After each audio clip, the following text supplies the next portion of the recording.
Hello and welcome to Stitchery. I'm Catherine Harris, and if you're new here, I do sewing and DIY tutorials each week. So you can subscribe down below and don't forget to hit the bell notification so you know when I have a new upload. This week, with the COVID-19 pandemic, I thought I would share a free pattern that I drafted for you guys to make your own face masks. So they come in two sizes. I've got an adult large, which fits my husband quite well, as well as an adult small or a larger child size, which fits myself and all four of my children, but they are a little bit older. Now, I had recently consulted with my GP this morning in regards to what materials would be good for a face mask for the coronavirus. And he had mentioned that 2 layers of tightly woven cotton is perfectly fine. I was thinking of adding in some filtrete fabric. It does up to 0.3 microns. He said that's overkill. We just need to stop the droplets.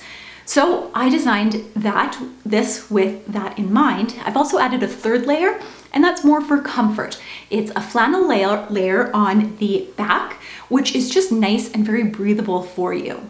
So if you're wearing it for a long period of time, you've got that option. Another thing that I added in was the ability for the nose plate to bend. So it fits your face just a little bit better. So with that said, let's get on to the tutorial.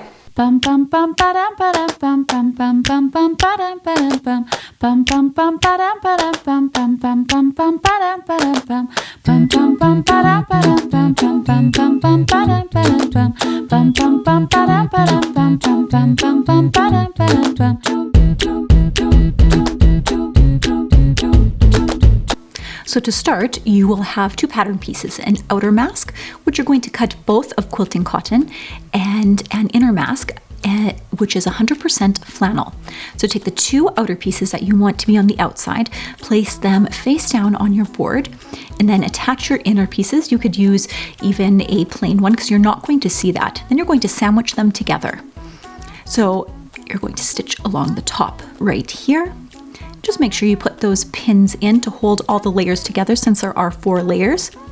And the sandwich should go the inner layer, fashion fabric to fashion fabric, right sides together, and then the other inner layer. Next is the flannel, and we're going to sew across the top just the same. So I have put the seam allowances in at just the edge of your presser foot here. And so just stitch along the edges here. I wanted to save as much fabric as possible so we can make as many masks for the healthcare professionals that we can, if the healthcare professionals in your area are accepting homemade cloth masks. And just make sure you check with them first. And next, just pin around the top and the bottom. And then we're just going to stitch that in place using the same seam allowance of 15 millimeters. And I'm just rounding the nose edge a little bit. It just comes out just a wee bit pointy. So just make sure you round it a little bit. It'll look a little bit more flattering, but doesn't affect functionality if you want to keep it a little bit more pointy. In order to keep my seams matched up, I actually stitched through the pins. It doesn't break my needle. And then I pull them out afterwards so that I know that they're perfectly matched. Next, we're going to notch those curves, being very careful not to go through the stitching. And then we are going to turn it right side out.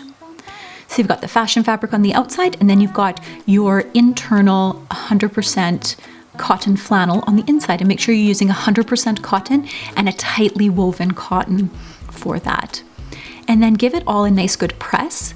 And then I'm just carefully pressing the edges over here because these are going to form the slots for our elastic.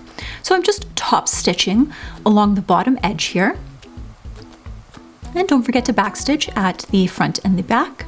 Next, I'm using a pipe cleaner because that's all I have on hand. And well, you can't really go anywhere now, can you?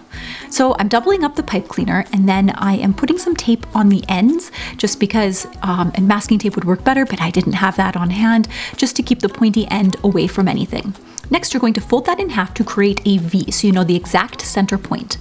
And then you're going to put that V at the very top where the seam meets, and you can feel that with your finger. And then you're going to straighten out the pipe cleaner so it's lying flush against the top, and place some pins along there to hold that pipe cleaner in place. Because what we're going to be doing is we're going to be top stitching along the top here to hold that in its little channel. So just top stitch along there, and then we're going to top stitch up and down along the sides to hold it in place so it doesn't slide around. So just being careful not to hit that pipe cleaner because it will probably break your needle with the metal that's in there. If you have any other type of bendable and flexible metal, I'm sure that you could use that as well. Even twist ties might work. Just be creative with what you have on hand. And once that is done, we are going to create those channels. So you're just going to fold it about halfway to the edge of where the flannel comes, and then just over the edge of the flannel.